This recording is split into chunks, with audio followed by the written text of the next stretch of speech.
সুপ্রভাত সকলকে। আশা করি প্রত্যেকে ভালো আছেন, সুস্থ আছেন। আজকে এমন ৫টি অভ্যাসের কথা বলবো বা কার্যের কথা বলবো, যার মাধ্যমে কিন্তু আপনার সম্পূর্ণ শরীরকে আপনি নিরোগ রাখতে পারেন। এই ৫টি অভ্যাস গড়ে তুলতে পারলে আপনার শরীর সম্পূর্ণরূপে সুস্থ থাকবে এবং কোনো রকম জরাব্যাধি দ্বারা আপনি আক্রান্ত হবেন না। কি এই অভ্যাস? দেখুন, এত সুন্দর মানব শরীর পেয়েছি, যতক্ষণ আমরা সুস্থ থাকি ততক্ষণ কিন্তু এর ওপর নজর দিই না। তো যাই হোক, কাজের কথায় আসি। প্রথমেই আপনি যদি সকালে ওঠেন, সবার প্রথমে যেই কাজটা করা উচিত, আপনাকে ন্যূনতম 400 ml থেকে 500 ml মানে গরম জল, উষ্ণ গরম, যদি আপনার পক্ষে সম্ভব হয় তাহলে আপনি কিন্তু সেটা খেতে পারেন।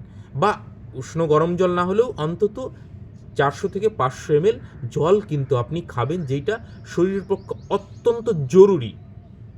এটা কিন্তু খুব বুঝতে হবে ভালো করে যে জলটা কিন্তু আমাদের শরীরের পক্ষে অত্যন্ত জরুরি। সেইটা যদি প্রথমেই আমি সকালে আমার শরীরকে দিই, তাহলে আমাদের শরীর কিন্তু ডিহাইড্রেটেড হবে না এবং সারাদিন কিন্তু আপনাকে ওই প্রথম ভোরের আলো থেকেই কিন্তু একটা এনার্জি দেবে। তো প্রথম কাজ হচ্ছে আপনার জল খাও। খুব সিম্পল অভ্যাস, এটা আপনি নিশ্চয়ই করতে পারেন, খুব কঠিন কিছু নয়, চাইলেই করতে পারেন।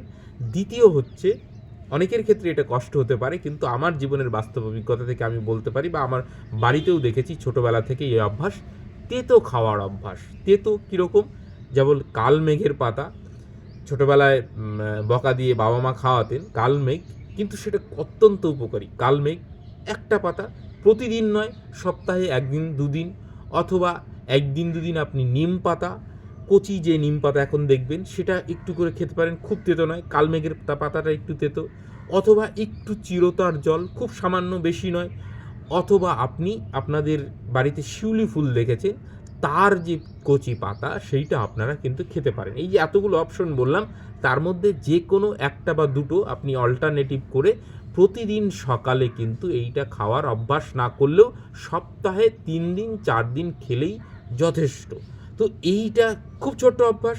আপনি একটা নিম পাতা, বা আপনি একটু শিউলি ফুলের পাতা, বা আপনি একটু নিম মানে পঞ্চনিমও খেতে পারেন অনেকে, বা চিরতা ভিজিয়েও খেতে পারেন, যদি আপনার কাছে সেই নিম পাতা বা কালমেঘের গাছ যদি না থাকে, বাজার থেকে কিনে আনবেন, সপ্তাহে 2 দিন 3 দিন করে খান।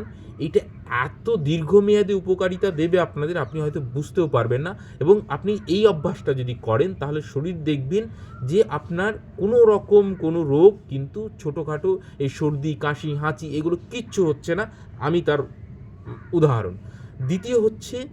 তৃতীয় নাম্বার হচ্ছে, যেটা 3 নাম্বার কার্য, সপ্তাহে প্রতিদিন না হলেও 3 দিন অন্তত ঘাম ঝরান। ঘাম ঝরানোটা রোমকূপ দিয়ে ঘাম ঝরাটা কিন্তু অত্যন্ত জরুরি। একটু হাঁটাহাঁটি ছোটাছুটি করুন, প্রতিদিন না পারলেও সপ্তাহে 3 দিন করুন। তাহলেও দেখবেন যে আপনার শরীরে কিন্তু যে আড়ষ্টতা, সেইটা কিন্তু আসছে না। তাহলে এই 3টে অভ্যাস গেল, খুব ছোট অভ্যাস, আপনি চাইলেই করতে পারেন। লাস্ট হচ্ছে 4 নাম্বার হচ্ছে যে ঘুমানো। ঘুমটা কিন্তু আমাদের শরীরের পক্ষে অত্যন্ত জরুরি, কিন্তু ভোরবেলা ঘুমালে হবে না বা দুপুরবেলা ঘুমালে হবে না। ঘুমের সঠিক সময় হচ্ছে আমাদের মানব শরীরের জন্য মোটামুটি 10টা, কিন্তু 10টার মধ্যে তো সেটা সম্ভব হয় না। মোটামুটি 11টার মধ্যে শুয়ে পড়ার চেষ্টা করবেন, এবং 3:30 পৌনে 4টে, এই যে টাইম পিরিয়ডটা বললাম, এর মধ্যে আপনি যদি একটা ডিপ ঘুম দিতে পারেন, তাহলে কিন্তু একদম দেখবেন সকালটা একদম ফ্রেশ। এই যে যেমন ভোরবেলা উঠেছি, চারিপাশে এত সুন্দর পরিবেশ, সূর্য সবে ওঠেনি এখনও, শুধু সামান্য একটু আলো আসছে। তো এই যে পরিবেশটা এবং এই বুক ভরে যে বিশুদ্ধ শ্বাস প্রশ্বাস নিতে পারছি, এই সময়টা কিন্তু খুব গুরুত্বপূর্ণ, যদি আপনি রাতের বেলার ঘুমটা খুব সুন্দরভাবে দেন তবেই। না হলে যদি আপনার অনেক রাত অবধি জাগেন, তাহলে কিন্তু শরীরের প্রচণ্ড ক্ষতি হয়। এখন হয়তো বুঝতে পারি না, লং টার্মে কিন্তু আমাদের প্রচণ্ড ক্ষতি হয়। যারা আমি দেখেছি হোস্টেলে যারা রাত জাগে, তাদের চুল পড়ে যাচ্ছে, চুল পেকে যাচ্ছে, বিভিন্ন রকম সমস্যা। তো যাই হোক, এইটা। এবং লাস্ট যেটা অভ্যাস, সেইটা হচ্ছে, অনেকের গ্যাসের প্রবলেম বা এই ধরনের প্রবলেমগুলো হয়, এইটার জন্য ওষুধ খাওয়ার থেকেও সবথেকে উপকারী হচ্ছে, আপনি যদি একদম ভোরবেলা উঠার পর একটু এক্সারসাইজ করার পর, প্রাতকার্য সেরে আপনি যদি একটু ভারী টিফিন করেন বা পেট ভরে খান, তাহলে কি হবে, আপনার শরীরের কিন্তু যে অ্যাসিডিটির যে প্রবলেম হয়, সেটা কিন্তু হবে না। কেন এই কথা বলছি? দেখবেন আমাদের প্রাচীনকালের যে মুনি ঋষিরা তারাও কিন্তু এই কথাগুলো বলেছেন। যেমন বাগভট্টের কথা আমরা বলতে পারি, তিনি বলেছেন সকালের মানে খাবার হবে রাজার মতন। মানে সকালে আপনার একটা হেলদি ডায়েট চাই, সারা দিন এনার্জি সহকারে কাজ করার জন্য আপনার এটা অত্যন্ত প্রয়োজনীয়। একটু ভারী খাবার,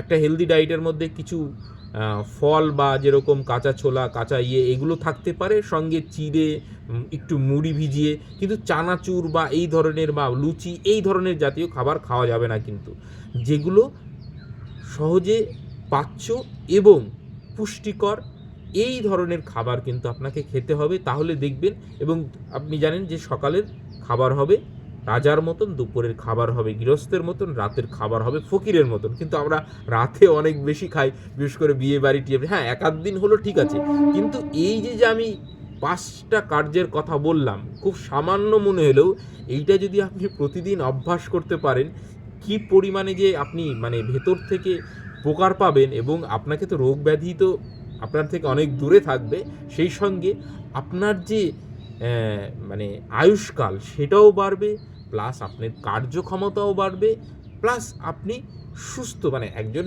মানুষ হিসাবে আমরা সবসময় কী চাই, সুস্থ স্বাভাবিকভাবে হিসাবে মানে বেঁচে থাকতে চাই, কিন্তু তার জন্য আমরা শরীরের প্রতি কিন্তু ধ্যান দিই না। অথচ এই ছোট্ট ছোট্ট কাজগুলো যদি আমরা করে উঠতে পারি প্রতিদিনের অভ্যাসের মধ্যে দিয়ে, তাহলে দেখবেন আপনারা কিন্তু একদম সম্পূর্ণ সুস্থ শরীর কিন্তু আপনারা পাচ্ছেন, এবং শরীরও আপনাকে অনেক কিছু দিচ্ছে। আপনাকেও তো দিতে হবে শরীরকে সময় একটু, না হলে কি করে হবে। তো যাই হোক, আশা করি মানে আপনারাও এটা কানেক্ট করতে পারলেন। যদিও এই ছোট অভ্যাসগুলোই আমাদের করে উঠতে খুব মানে সমস্যা হয়, কিন্তু আপনি চেষ্টা করুন এই অভ্যাসগুলো এবং আমাদের সঙ্গে জুড়ে থাকুন, তাহলে প্রতিদিন সকালবেলা উঠে আপনাদের সঙ্গে কথা হবে।